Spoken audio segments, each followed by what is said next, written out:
रहमान डकैत का भी जिक्र कर देते, तुम ही तो जाके उसको हलीम खिलाते थे, तुम ही जाके हजरत टोपी मिलाते थे। जनाब स्पीकर, इस सारे दहशतगर्दी के खिलाफ इंडिया मुकाहात मुलव्वस है।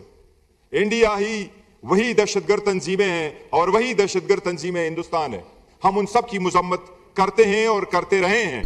लाइसेंस टू किल दिया था, अपना बेटा कहा था कि टीवी पे बैठकर, अरे मनाजरे की बात कर रहे हो, मनाजरे की बात करते हैं बैठ के। इस मुल्क का सबसे बड़ा बहरान है। हर आवाम, हर बंदा आपसे रोस्ते में पूछ रहा है, जनाब स्पीकर, इनफ इज इनफ। अल्लाह ताला पाकिस्तान दहशतगर्दी के खिलाफ लड़ता रहेगा। अगर ये दहशतगर्दी जब तक आखिरी दहशतगर्द इस मुल्क से, इस दस्ती से खत्म नहीं होगा। हम सब ये वाजे कर चुके हैं कि जो हथियार उठाता है, जो हमारे वली व हमारे वे ऑफ लाइफ के खिलाफ लड़ता है, जो हमारे खिलाफ लड़ता है, जो हमारे जवानों, लोगों को, औरतों को, बच्चों को, मसाजिद को, ईदगाहों को, जनाजगाहों को वहां शहीद करते हैं, लोगों को शहीद करते हैं, वो इस मुल्क के दुश्मन है।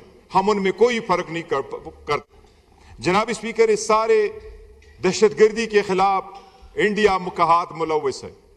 इंडिया ही वही दहशतगर्द तंजीमें हैं और वही दहशतगर्द तंजीमें हिंदुस्तान है। हम उन सब की मजम्मत करते हैं और करते रहे हैं। वक्त के साथ साथ दहशतगर्द अपना भी पैंतरा बदलते हैं। जिस तरीके से आज इस ईवान को बताया गया कि उनके पास गॉगल भी आए, वो थर्मल वेपन्स भी उनके पास आए, वो मॉडर्नाइज हो गए। यहां तक हुआ है कि वो तालिबान जिससे लोग तसव्वुर नहीं कर रहे थे, आज वो ड्रोन इस्तेमाल कर रहे हैं। इसके लिए दुश्मन की जरूरत नहीं है, हम खुद दुश्मन बन जाएंगे। जनाब स्पीकर, अल्लाह ना करे कि ये मुल्क ऐसे सरकमस्टांसेस के वापस हो में किसी भी दहशतगर्द को इंशाल्लाह सर छुपाने की जगह नहीं मिलेगी। वो जहां भी होगा हम उनके खिलाफ लड़ते रहेंगे इंशाल्लाह ताला। जो हालात दुनिया की बदमाश ने पैदा किए हैं, पूरी दुनिया देख रही है कि हक की ताकत कैसी होती है। एक तरफ पूरी कुव्वत के साथ एटमी ताकतें इकट्ठे हुए हैं कि शेर की एक दिन की जिंदगी गिदड़ की 100 साल जिंदगी से बेहतर है। को अपने कुव्वत पर बड़ा नाज था, अब भागने के रास्ते ढूंढ रहा है। खुदा की ताकत से उसकी ताकत ज्यादा नहीं है।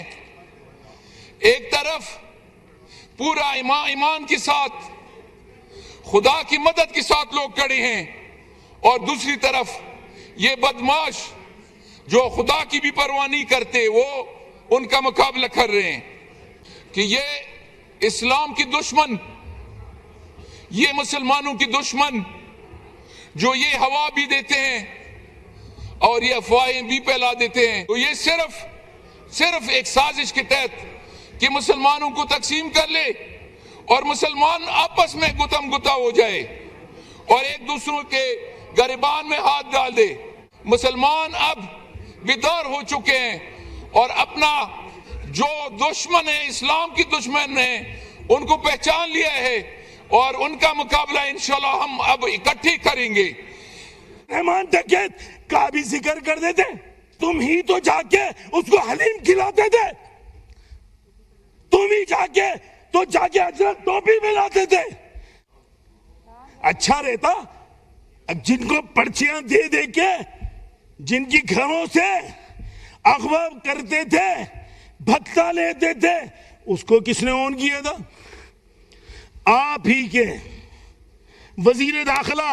लाइसेंस टू किल दिया था, अपना बेटा कहा था। अरे भाई 3 लाख असला दिए था, किसके लिए? कराची की अवाम पे टैक्स के जो पैसे देते उनसे भत्ते लेने के लिए। इसका जिक्र कर देते तो अच्छा रहता कि टीवी पे बैठकर, अरे मनाजरे की बात कर रहे हो, मनाजरे की बात करते हैं बैठ के।